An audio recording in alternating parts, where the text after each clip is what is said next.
আজানের সময় কুকুরগুলো কেন ডাকে? এই প্রশ্নের উত্তর রয়েছে হাদিসে।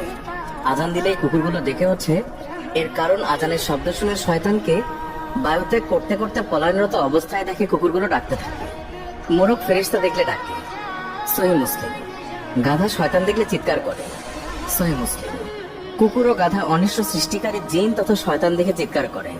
হযরত জাবির রাদিয়াল্লাহু তাআলা থেকে বর্ণিত, তিনি বলেন, আমি নবী করিম সাল্লাল্লাহু আলাইহি ওয়াসাল্লামকে বলতে শুনেছি, যখন তোমরা রাত্রে কুকুরদের চিৎকার এবং গাধার ডাক শুনতে পাবে, তখন আল্লাহর কাছে অভিশপ্ত শয়তান থেকে পানাহ চাইবে, কেননা ওরা এমন কিছু দেখতে পায় যা তোমরা দেখতে পাও না। কুকুরের ডাক শুনলে পড়তে হবে আউযু বিল্লাহি মিনাশ শাইতানির রাজিম। পবিত্র কোরআন থেকে এটা স্পষ্ট যে মানুষ জিন এবং শয়তানকে দেখতে পায় না। হাদিসে এসেছে, আবু হুরায়রা রাদিয়াল্লাহু তাআলা থেকে বর্ণিত, তিনি বলেন, রাসূলুল্লাহ সাল্লাল্লাহু আলাইহি ওয়াসাল্লাম বলেছেন, সালাতের জন্য আজান দিতে থাকলে শয়তান বায়ু ছাড়তে থাকে, যাতে আজানের শব্দ তার কানে না পৌঁছে। আজান শেষ হয়ে গেলে সে আবারও ফিরে আসে। আবার যখন ইকামত শুরু হয়, পিঠ ফিরিয়ে পালাতে থাকে। ইকামত শেষ হলে আবারও ফিরে আসে।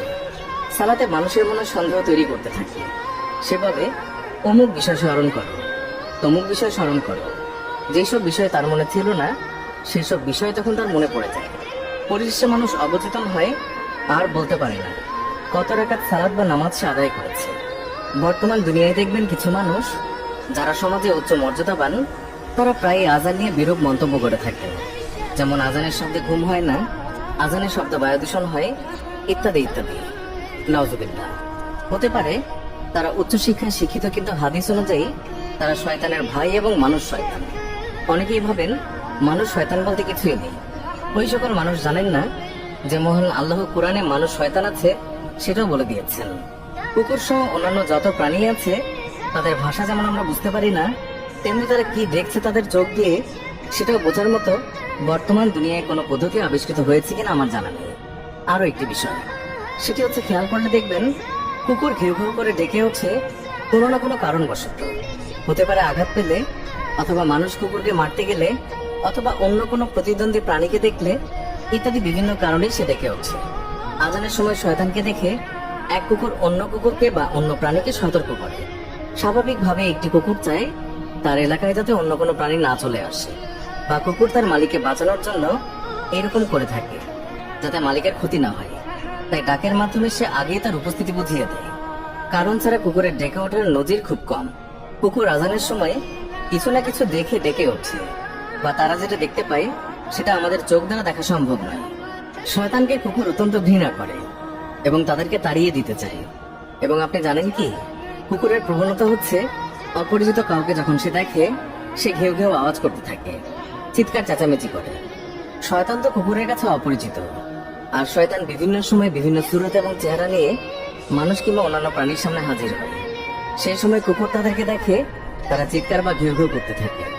আবার আরো একটি বিষয় হচ্ছে, কুকুরে এইভাবে চিৎকার করে অন্য কুকুরকেও জানিয়ে দেয় যে শয়তান যাচ্ছে বা কেউ একজন পালিয়ে যাচ্ছে।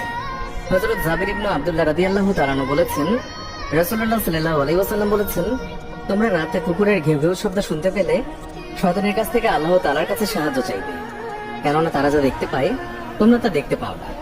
আবু হুরায়রা রাদিয়াল্লাহু তাআলা থেকে বর্ণিত, নবী করিম সাল্লাল্লাহু আলাইহি ওয়াসাল্লাম বলেছেন, যখন তোমরা মোরগের ডাক শুনবে, তখন আল্লাহর নিকট থেকে তার অনুগ্রহ কামনা করে প্রার্থনা করো, কেননা এই মোরগ ফেরেশতাদেরকে দেখে। আর যখন গাধার আওয়াজ শুনবে, তখন শয়তান থেকে আল্লাহর নিকট আশ্রয় চাইবে, কেননা এই গাধাটি শয়তান দেখেছে। এবং নবী করিম সাল্লাল্লাহু আলাইহি ওয়াসাল্লাম বলেছেন, সন্ধ্যার সময় বাচ্চাদেরকে বাইরে বের হতে নিষেধ করেছেন, ঘরের দরজা এবং জানালা বন্ধ করতে বলেছেন, কারণ তখন জিনেরা বাইরে বের হয়। সেই সময় দরজা আল্লাহর নাম নিয়ে বন্ধ করবে, ওই দরজা কোনো খারাপ আত্মা খুলতে পারবে না, সে জিন কিংবা শয়তান হোক। ঘরের খাবারের পাত্র, পানির পাত্র ঢেকে রাখতে বলেছেন। ইবলিস ছিল জিন শয়তান, সেই প্রথম মানুষের শ্রেষ্ঠত্ব অস্বীকার করে কাফির হয়েছিল। তার কাছে যেমন আজান সহ্য হয় না, ঠিক তেমনি তার অনুসারী এক শ্রেণীর মানুষ, জিন কিংবা ওই ধরনের প্রাণীদের নিকটও আজান সহ্য হয় না। এটাই স্বাভাবিক। আজান হলো আল্লাহর পক্ষ থেকে আহ্বান মুমিনদের জন্য, তার ইবাদত করতে মসজিদে আসার জন্য, যাতে করে মুমিনরা কল্যাণ লাভ করে। আজানের সময় কালো রঙের কুকুরে এক ভিন্ন ধরনের বিশ্রী স্বরে ডেকে উঠছে। ওদের দেখা দেখি অন্য কুকুরেও ডাকতে থাকে। তবে এই পোস্টটি দেখে আজকে থেকে সাল্লাল্লাহু আলাইহি ওয়াসাল্লামের নির্দেশ মতে আবার ভুল করে যেন কুকুর মারা শুরু করে দেবেন না। আব্দুল্লাহ ইবনে উমর রাদিয়াল্লাহু তাআলা থেকে বর্ণিত, নবী করিম সাল্লাল্লাহু আলাইহি ওয়াসাল্লাম শিকারী কুকুর, মেষ, দুম্বা এবং পাহারা দানকারী কুকুর অথবা গবাদি পশু পাহারায় নিয়োজিত কুকুর ছাড়া অন্যান্য সব কুকুর তাড়িয়ে দেওয়ার নির্দেশ দিয়েছেন। কোনো জীবই তিনি হত্যা করতে পারেননি।